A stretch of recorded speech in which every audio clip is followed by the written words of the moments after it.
بسم اللہ الرحمن الرحیم۔ الصلاۃ والسلام علیک یا سید یا رسول اللہ، الصلاۃ والسلام علیک یا سید یا حبیب اللہ، لا تعداد درود و سلام ہمارے پیارے آقا حضرت محمد مصطفیٰ صلی اللہ علیہ وآلہ وسلم اور آپ کی آل پر۔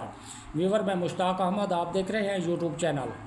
ہمارا آج کا موضوع ہے غیر شرعی عشق کے مجازی کی تباہ کاریاں۔ غیر شرعی عشق کے مجازی کی تباہ کاریاں۔ پیارے اسلامی بھائیوں، دیکھا آپ نے عشق مجازی کی آگ میں سلگنے والا عاشق ناشاد ایک عاشق رسول کی انفرادی کوشش کے نتیجے میں اسلامی ماحول میں آ کر عشق رسول کا جام پینے میں کامیاب ہو گیا۔ بس اس پر اللہ عز و جل کا کرم ہو گیا، ورنہ عشق مجازی کا ایسا عجیب و غریب معاملہ ہے کہ عموماً جو ایک بار اس کی لپیٹ میں آ گیا اس کا بچ نکلنا دشوار ہوتا ہے۔ آج کل عشق مجازی کی خوب ہوا چل رہی ہے۔ اس کی سب سے بڑی وجہ اکثر مسلمانوں میں اسلامی معلومات کی کمی اور دینی ماحول سے دوری ہے۔ اسی سبب سے ہر طرف گناہوں کا سیلاب امنڈ آیا ہے۔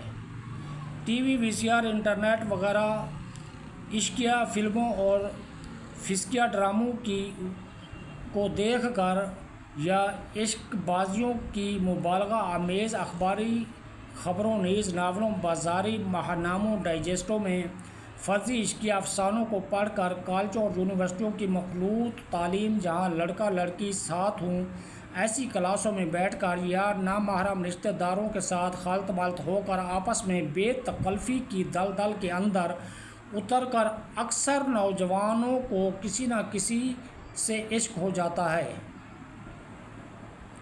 پہلے یک طرفہ ہوتا ہے، پھر جب فریق اول فریق ثانی کو مطلق کرتا ہے تو بعض اوقات دو طرفہ ہو جاتا ہے، پھر عموماً گناہ و عصیان کا طوفان کھڑا ہو جاتا ہے۔ فون پر جی بھر کر بے شرمانہ بات بلکہ بے حجابانہ ملاقات کے سلسلے ہوتے ہیں، مکتوبات و سوغات کے تبادلے ہوتے ہیں، شادی کے خفیہ قول و قرار ہو جاتے ہیں۔ اگر گھر والے دیوار بنے تو بسا اوقات دونوں فرار ہو جاتے ہیں۔ اخبار میں ان کے اشتہارات چھپتے ہیں، خاندان کی آبرو کا سر بازار نیلام ہوتا ہے، کبھی کورٹ میرج کی ترغیب بنتی ہے تو معاذ اللہ عز و جل کبھی یوں ہی بغیر نکاح کے، اور ایسے